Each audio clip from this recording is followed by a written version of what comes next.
This is the 14th talk in this collection, entitled The Four Noble Truths. And this was originally published in the book Living Dhamma, again translated by Bruce Evans. And this talk was given at the Manjushri Institute in Cumbria in 1977. So when Ajahn Chah visited there up in the north of England, the Tibetan Centre, Manjushri Institute.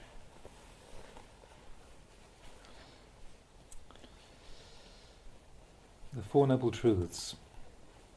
Today I have been invited by the abbot to give you a teaching, so I ask you all to sit quietly and compose your minds. Due to the language barrier, we must make use of a translator, so if you do not pay proper attention, you may not understand. My stay here has been very pleasant. Both the Master and you, his followers, have been very kind, all friendly and smiling, as befits those who are practicing the true Dhamma. Your property too is very inspiring, but so big. I admire your dedication in renovating it to establish a place for practicing the Dhamma. Having been a teacher for many years now, I've been through my share of difficulties. At present, there are altogether about 40 branch monasteries of my monastery, Wat Nong Bapong, but even these days I have followers who are hard to teach. As a footnote, also at the time of this the printing of this book, 2011, there are over 300 branch monasteries, large and small, of Wat Nong Bapong. So even these days I have followers who are hard to teach. Some know but don't bother to practice. Some don't know and don't try to find out. I don't know what to do with them. Why do human beings have minds like this? Being ignorant is not so good, but even when I tell them, they still don't listen. I don't know what more I can do. People are so full of doubts in their practice. They're always doubting. They all want to go to Nibbana, but they don't want to walk the path. It's baffling. When I tell them to meditate, they're afraid. Or if not afraid, then just plain sleepy. Mostly, they like to do things that I don't teach. When I met the Venerable Abbot here, I asked him what his followers were like. He said, they're the same. This is the pain of being a teacher. The teaching I will present to you today is a way to solve problems in the present moment, in this present life. Some people say that they have so much work to do that they have no time to practice the Dhamma. What can we do? They ask. I ask them, don't you breathe while you're working? Yes, of course we breathe. So, how come you have time to breathe when you're so busy? They don't know what to answer. If you simply have sati while working, you'll have plenty of time to practice. Practicing meditation is just like breathing. While working we breathe, while sleeping we breathe, while sitting down we breathe. Why do we have time to breathe? Because we see the importance of the breath. We can always find time to breathe. In the same way, if we see the importance of meditation practice, we will find the time to practice. Have any of you ever suffered? Have you ever been happy? Right here is the truth. This is where you must practice the Dhamma. Who is it who is happy? The mind is happy. Who suffers? The mind suffers. Wherever these things arise, that's where they cease. Have you experienced happiness? Have you experienced suffering? This is our problem. If we know dukkha, the cause of suffering, the end of suffering and the way leading to the end of suffering, we can solve the problem. There are two kinds of suffering, ordinary suffering and the extraordinary kind. Ordinary suffering is the suffering which is the inherent nature of conditions. Standing is suffering, sitting is suffering, lying down is suffering. This is the suffering that is inherent in all conditioned phenomena. Even the Buddha experienced these things. He experienced comfort and pain, but he recognized them as conditions in nature. He knew how to overcome these ordinary, natural feelings of comfort and pain through understanding their true nature. Because he understood this natural suffering, those feelings didn't upset him. The important kind of suffering is the second kind, the suffering that creeps in from the outside, the extraordinary suffering, quote unquote. If we are sick, we may have to get an injection from the doctor. When the needle pierces the skin, there's some pain, which is only natural. When the needle is withdrawn, that pain disappears. This is like the ordinary kind of suffering. It's no problem. Everybody experiences it. The extraordinary suffering is the suffering that arises from what we call upadana, clinging or grasping, attachment, grasping onto things. This is like having an injection with a syringe filled with poison. This is no longer an ordinary kind of pain. It is the pain which ends in death. This is similar to the suffering which arises from grasping. Wrong view, not knowing the impermanent nature of all conditioned things, is another kind of problem. Conditioned things are the realm of samsara. Not wanting things to change, if we think like this, we must suffer. When we think that the body is ourselves or belonging to us, we're afraid when we see it change. Consider the breath. Once it comes in, it must go out. Having gone out, it must come in again. This is its nature. This is how we manage to live. Things don't function in that way. This is how conditions are, but we don't realize it. Suppose we lost something. If we thought that object was really ours, we would brood over it. If we couldn't see it as a conditioned thing faring according to the laws of nature, we would experience suffering. But if you breathe in, can you live? Conditioned things must naturally change in this way. To see this is to see the Dhamma, to see anicca, change. We live dependent on this change. When we know how things are, then we can let go of them.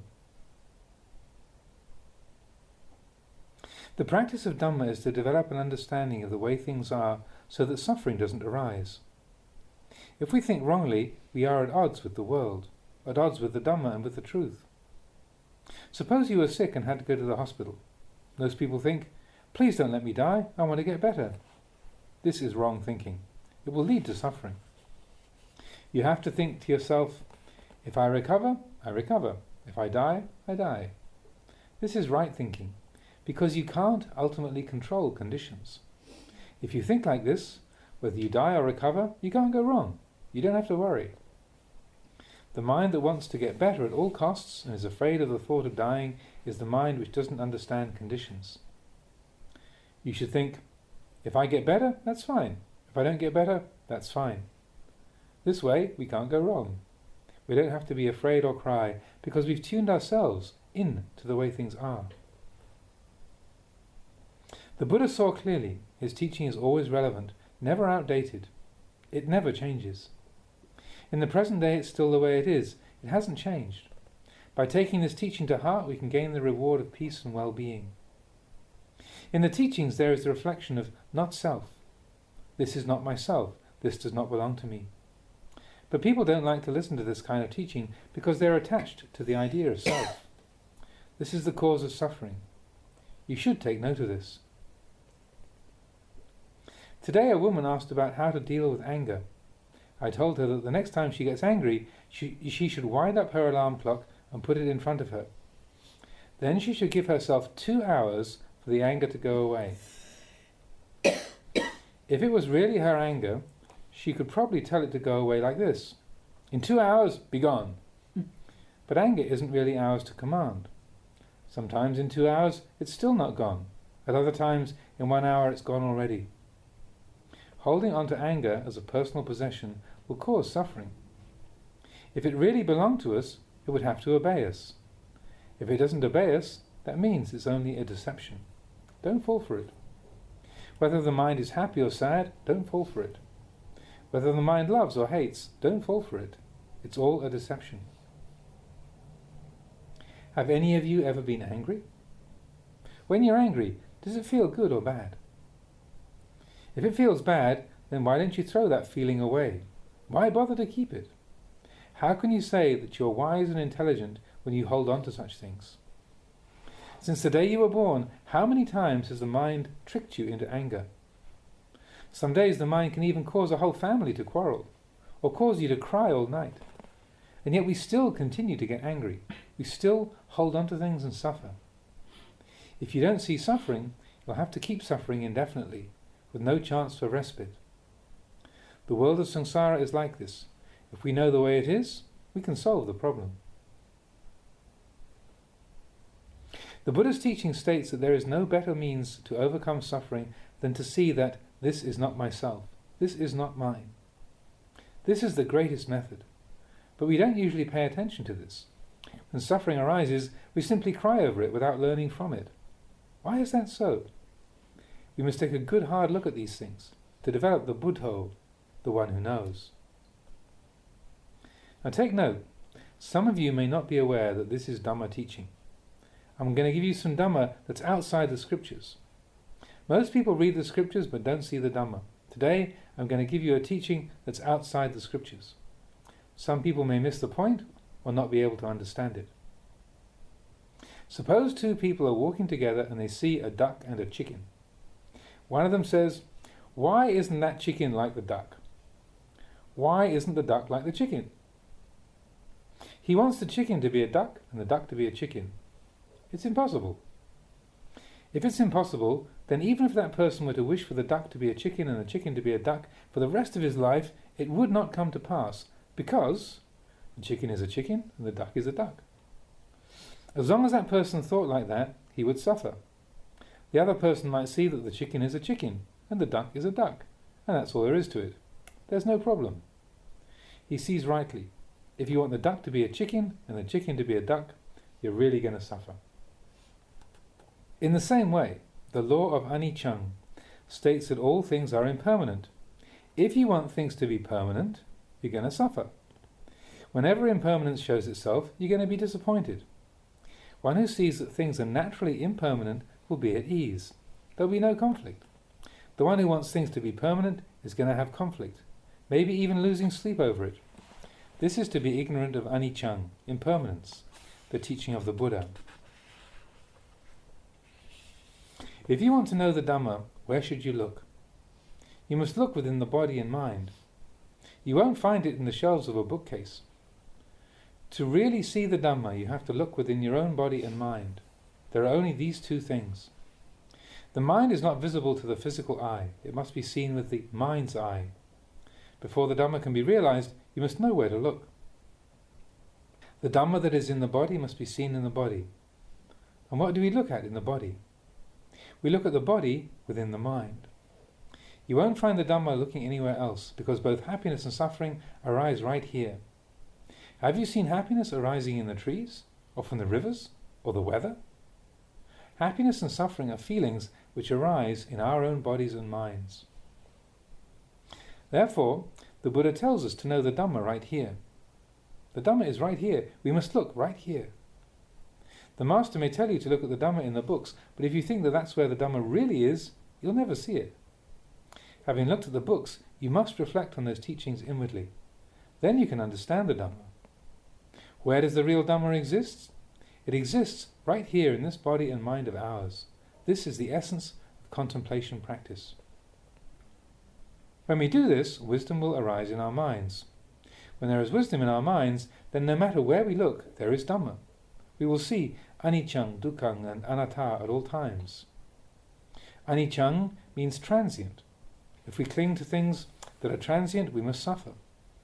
Dukkha, because they are not ours, anatta. But we don't see this. We always see them as being ourself and belonging to us. This means that you don't see the truth of convention. You should understand conventions. For example, all of us sitting here have names. Are our names born with us, or are they assigned to us afterwards? Do you understand?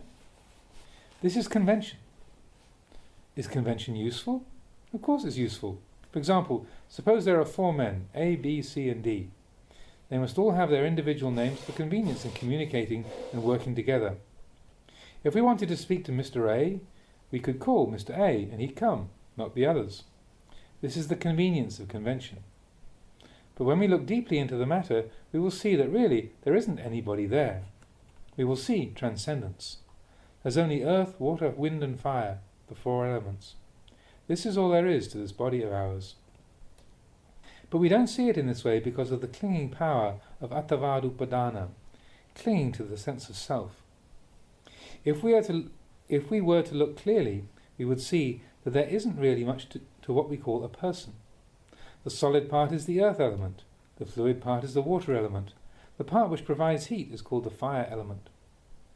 When we break things down, we see that there is only earth, water, wind and fire. Where is the person to be found? There isn't one. That's why the Buddha taught that there is no higher practice than to see that this is not myself and does not belong to me. They are simply conventions. If we understand everything clearly in this way, we will be at peace. If we realize in the present moment the truth of impermanence, that things are not ourself or belonging to us, then when they disintegrate, we are at peace with them, because they don't belong to anybody anyway. They're merely the elements of earth, water, wind and fire. It's difficult for people to see this, but even so, it's not beyond our ability. If we can see this, we will find contentment. We will not have so much anger, greed or delusion. There will always be Dhamma in our hearts. There will be no need for jealousy and spite, because everybody is simply earth, water, wind and fire. There's no more to them than this. When we accept this truth, we will see the truth of the Buddha's teaching. If we could see the truth of the Buddha's teaching, we wouldn't have to use up so many teachers. It wouldn't be necessary to listen to teachings every day. When we understand, then we simply do what's required of us. But what makes people so difficult to teach is that they don't accept the teaching and argue with the teachers and the teaching. In front of the teacher they behave a little better, but behind his back they become thieves. People are really difficult to teach. The people in Thailand are like this. That's why they have to have so many teachers. And be careful. If you're not careful, you won't see the Dhamma. You must be circumspect, taking the teaching and considering it well. Is this flower pretty? Do you see the ugliness within this flower? For how many days will it be pretty? What will it be like from now on? Why does it change so? In 3 or 4 days you have to take it and throw it away, right? It loses all its beauty. People are attached to beauty, attached to goodness. If anything is good, they just fall for it completely. The Buddha tells us to look at pretty things as just pretty. We shouldn't become attached to them. If there's a pleasant feeling, we shouldn't fall for it. Goodness is not a sure thing. Beauty is not a sure thing. Nothing is certain. There is nothing in this world that is a certainty. This is the truth. The things that aren't true are the things that change, such as beauty. The only truth it has is in its constant changing. If we believe that things are beautiful, when their beauty fades, our mind loses its beauty too. When things are no longer good, our mind loses its goodness too. When they are destroyed or damaged, we suffer because we've clung to them as being our own. The Buddha tells us to see that these things are simply constructs of nature. Beauty appears, and in not many days it fades. To see this is to have wisdom. Therefore, we should see impermanence. If we think something is pretty, we should tell ourselves it isn't. If we think something is ugly, we should tell ourselves it isn't. Try to see things in this way, constantly reflect in this way. We will then see the truth within untrue things, and see the certainty within the things that are uncertain. Today I have been explaining the way to understand suffering, what causes suffering, the cessation of suffering, and the way leading to the cessation of suffering. When you know suffering, you should throw it out. Knowing the cause of suffering, you should throw it out. Practice to see the cessation of suffering. See aniccaṃ, dukkhaṃ and anattā, and suffering will cease. When suffering ceases, where do we go? What are we practicing for? We are practicing to relinquish, not in order to gain anything. There was a woman this afternoon who told me that she's suffering. I asked her what she wants to be, and she said she wants to be enlightened. I said, as long as you want to be enlightened, you'll never become enlightened. Don't want anything. When we know the truth of suffering, we throw out suffering. When we know the cause of suffering, then we don't create those causes, but instead practice to bring suffering to its cessation. The practice leading to the cessation of suffering is to see that this is not a self, this is not me or them. Seeing in this way enables suffering to cease. It's like reaching our destination and stopping. That's cessation. That's getting close to Nibbana. To put it another way, going forward is suffering, retreating is suffering, and stopping is suffering. Not going forward, not retreating, and not stopping Is anything left? Mind and body cease here. This is the cessation of suffering. Hard to understand, isn't it? If we diligently and consistently study this teaching, we will transcend things and reach understanding. There will be cessation. This is the ultimate teaching of the Buddha. It's the finishing point. The Buddha's teaching finishes at the point of total relinquishment. Today I offer this teaching to you all and to the Venerable Master also. If there's anything wrong in it, I ask for your forgiveness. But don't be in a hurry to judge whether it's right or wrong. Just listen to it first. If I were to give you all a fruit and tell you it's delicious, you should take note of my words, but not believe me offhand, because you haven't tasted it yet. The teaching I give you today is the same. If you want to know whether the fruit is sweet or sour, you have to slice off a piece and taste it. Then you'll know its sweetness or sourness. Then you could believe me, because then you'd have seen for yourself. So, please, don't throw this fruit away. Keep it and taste it. Know its taste for yourself. Now the Buddha didn't have a teacher, you know. As an ascetic once asked him who his teacher was, the Buddha answered that he didn't have one. The ascetic just walked off, shaking his head. The Buddha was being too honest. He was speaking to one who couldn't know or accept the truth. That's why I tell you not to believe me. The Buddha said that to simply believe others is foolish, because there's no clear knowing within. That's why the Buddha said, I have no teacher. This is the truth. But you should look at it in the right way. If you misunderstand it, you won't respect your teacher. Don't go saying, I have no teacher. You must rely on your teacher to tell you what is right and wrong, and then you must practice accordingly. Today is a fortunate day for all of us. I've had a chance to meet with all of you and the Venerable Master. You wouldn't think that we could meet like this because we live so far apart. I think there must be some special reason that we've been able to meet in this way. The Buddha taught that everything that arises must have a cause. Don't forget this. There must be some cause. Perhaps in a previous existence we were brothers and sisters in the same family. It's possible. Another teacher didn't come, but I did. Why is that? Perhaps we are creating the causes in the present moment itself. This is also possible. I leave you all with this teaching. May you be diligent and arduous in the practice. There is nothing better than the practice of Dhamma. Dhamma is the supporter of the whole world. People who are confused these days because they do not know the Dhamma. If we have the Dhamma within us, we will be content. I am happy to have had this opportunity to help you and the Venerable Teacher in developing the practice of Dhamma. I leave you with my heartfelt good wishes. Tomorrow I'll be leaving. I'm not sure where for. This is only natural. When there is coming, there must be going. When there is going, there must be coming. This is how the world is. We shouldn't be overjoyed or upset by the changes in the world. There is happiness, and then there's suffering. There is suffering, and then there's happiness. There is gain, and then there's loss. There's loss, and then there's gain. This is the way things are. In the Buddha's time, there were disciples of the Buddha who didn't like him, because the Buddha exhorted them to be diligent, to be heedful. Those who were lazy were afraid of the Buddha and resented him. When he died, one group of disciples cried and were distressed that they would no longer have the Buddha to guide them. Those ones were still not clever. Another group of disciples were pleased and relieved that they would no longer have the Buddha on their backs telling them what to do. The third group of disciples were equanimous. They reflected that what arises passes away as a natural consequence. There were these three groups. Which group do you identify with? Do you want to be one of the ones who are pleased, or what? The group of disciples who cried when the Buddha passed away had not yet realized the Dhamma. The second group were those who resented the Buddha. He was always forbidding them from doing things they wanted to do. They lived in fear of the Buddha's scorn and reprimands, so when he passed away, they were relieved. These days, things aren't much different. It's possible that the teacher here has some followers who are resentful towards him. They might not show it outwardly, but it's there in the mind. It's normal for people who still have defilements to feel this way. Even the Buddha had people hating him.